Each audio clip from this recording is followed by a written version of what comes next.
حضرت حذیفہ بن یمان رضی اللہ تعالیٰ عنہ سے ایک شخص نے جو کوفے کے رہنے والے تھے کہا کہ اے ابو عبداللہ، تم بڑے خوش نصیب ہو کہ تم نے اللہ کے رسول صلی اللہ علیہ وآلہ وسلم کو دیکھا اور آپ کی مجلس میں بیٹھے، بتاؤ تو تم کیا کرتے تھے؟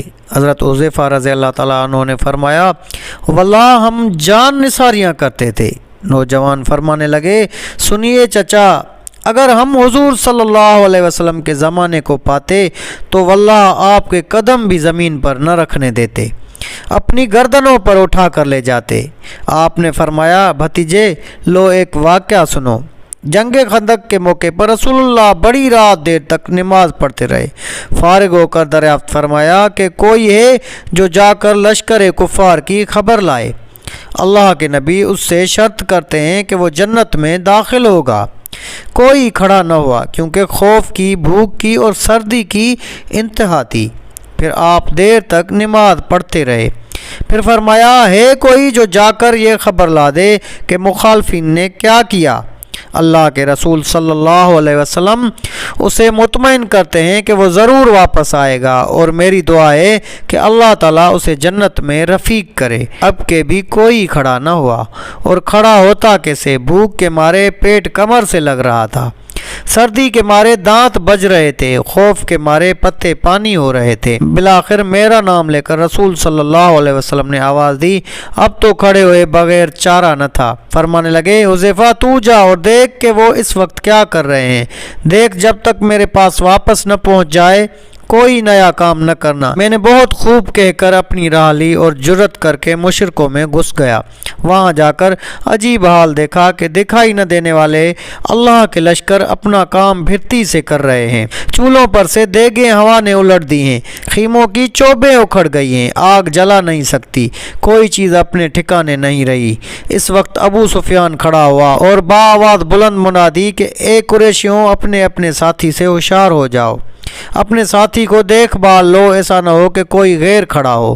میں نے یہ سنتے ہی میرے پاس جو ایک قریشی جوان تھا اس کا ہاتھ پکڑ لیا اور اس سے پوچھا، تو کون ہے؟ اس نے کہا، میں فلاں بن فلاں ہوں۔ میں نے کہا، اب ہوشیار رہنا۔ پھر ابو سفیان نے کہا، قریشیوں، اللہ گواہ ہے ہم اس وقت کسی ٹھہرنے کی جگہ پر نہیں، ہمارے مویشی، ہمارے اونٹ ہلاک ہو رہے ہیں۔ بنو قریظہ نے ہم سے وعدہ خلافی کی ہے، اس نے ہمیں بڑی تکلیف پہنچائی، پھر اس ہوا نے ہمیں پریشان کر رکھا ہے، ہم پکا کر کھا نہیں سکتے، آگ تک جلا نہیں سکتے، خیمے ڈیرے ٹھہر نہیں سکتے۔ میں تو تنگ آ گیا ہوں اور میں نے تو ارادہ کر لیا ہے کہ واپس ہو جاؤں، پھر میں تم سب کو حکم دیتا ہوں کہ واپس چلو۔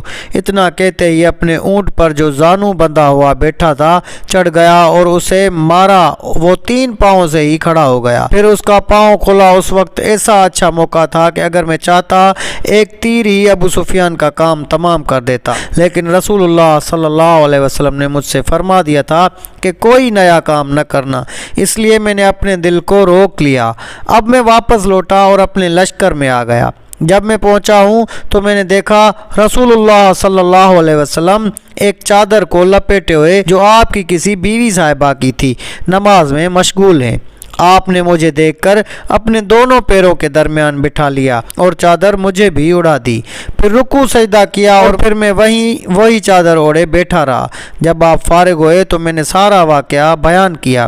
قریشیوں کی واپس لوٹ جانے کی خبر جب قبیلہ غطفان کو پہنچی تو انہوں نے بھی سامان باندھا اور واپس لوٹ گئے۔ اور روایت میں حضرت حذیفہ رضی اللہ تعالیٰ عنہ فرماتے ہیں، جب میں واپس آیا تو اس وقت بھی مجھے کوئی سردی محسوس نہ ہوئی، بلکہ یہ معلوم ہو رہا تھا کہ گویا میں حمام میں چل رہا ہوں۔ ہاں، جب حضور صلی اللہ علیہ وآلہ وسلم کے پاس پہنچ گیا، بڑے زور کی سردی لگنے لگی اور میں کپ کپانے لگا تو حضور صلی اللہ علیہ وسلم نے اپنی چادر مجھ کو اڑا دی۔ میں جو اوڑھ کر لیٹا تو مجھے نیند آ گئی اور صبح تک پڑا سوتا رہا۔ صبح خود رسول اللہ صلی اللہ علیہ وسلم نے مجھے یہ کہہ کر جگایا، اے سونے والے، بیدار ہو جاؤ۔ اور روایت میں ہے کہ جب اس تابعی نے کہا کہ کاش کہ ہم رسول اللہ صلی اللہ علیہ وسلم کو دیکھتے اور آپ کے زمانے کو پاتے، تو حذیفہ نے کہا کہ کاش کہ تم جیسا ایمان ہمیں نصیب ہوتا کہ باوجود نہ دیکھنے کے پورا اور پختہ عقیدہ رکھتے ہو۔ برادر زادے، جو تمنا تم کرتے ہو یہ تمنا ہی ہے، نہ جانے تم ہوتے تو کیا کرتے۔ ہم پر تو ایسے کٹھن وقت آئے ہیں